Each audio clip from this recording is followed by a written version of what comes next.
8 بار پانی پلایا، اس کے بعد انسان ہوش مند، عقل مند، جاندار، خوبصورت، خوبصیرت بن کر اپنی ماں کے پیٹ سے باہر نکلا۔ ہر انسان کو 8 بار نور محمدی کا فیض ملا تو وہ انسانی صورت اس کو ملی۔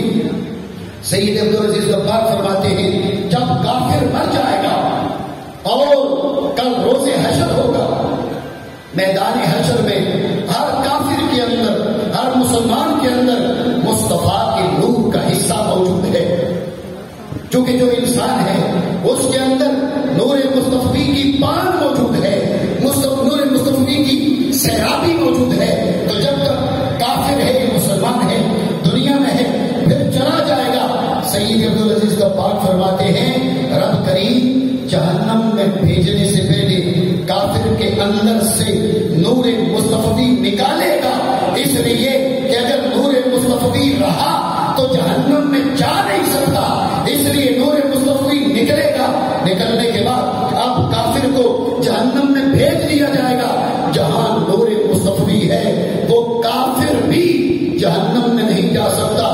جہاں نور مصطفی نہیں، مصطفیٰ کے بدل کا ٹکڑا موجود ہو، وہ جہنم میں کیسے جا سکتا؟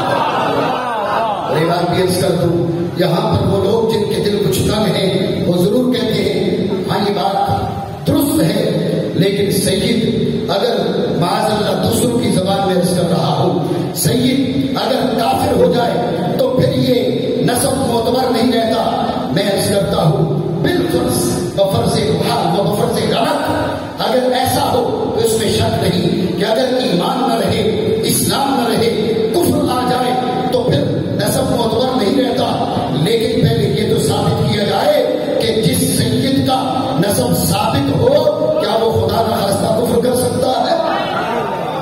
ابن حجر مکی فتاوی حدیثیہ دیگر کتب وہ فرماتے ہیں جو سید ثابت و نسب ہو وہ نہ لواطت کرے نہ زنا کرے، اس سے لواطت کا صدور محال ہے، اس سے زنا کا صدور، بدکاری کا صدور یہ محال ہے۔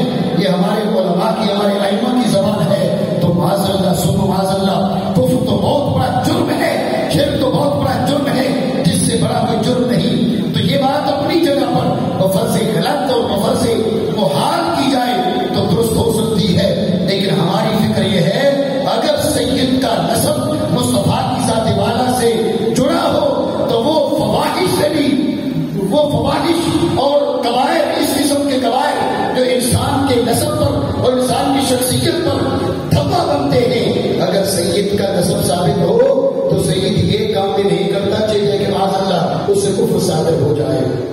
تو اس لیے میں کم از کم یہاں پر اپنی دعا حضرت قبلہ سید السادہ سید صادق حسین شاہ صاحب رحمہ اللہ تعالیٰ کے لیے نہیں کرنے آیا کہ میری دعا ان کو آگے پہنچائے گی، جنت میں لے کے جائے گی۔ معاذ اللہ ثم معاذ اللہ کہ میں ایسا سوچوں، میں اس لیے آیا ہوں، ہو سکتا ہے کہ یہ نورانی آئینہ اس کی کوئی کرن اس ناکارہ پر بھی پڑ جائے اور اس ناکارہ کی بھی دنیا بن جائے، آخرت بن جائے، کل مصطفیٰ کریم علیہ السلام کی آل کے نوکروں میں مجھے بھی شمار کر لیا جائے۔ اللہ رب العالمین سادات کرام کی برکت سے ہم سب کا بھلا فرمائے، ہماری نسلوں کو سادات کرام کا نوکر رکھے، دنیا میں سیدوں کے قدموں میں رکھے، آخرت میں سیدوں کے قدموں میں رکھے۔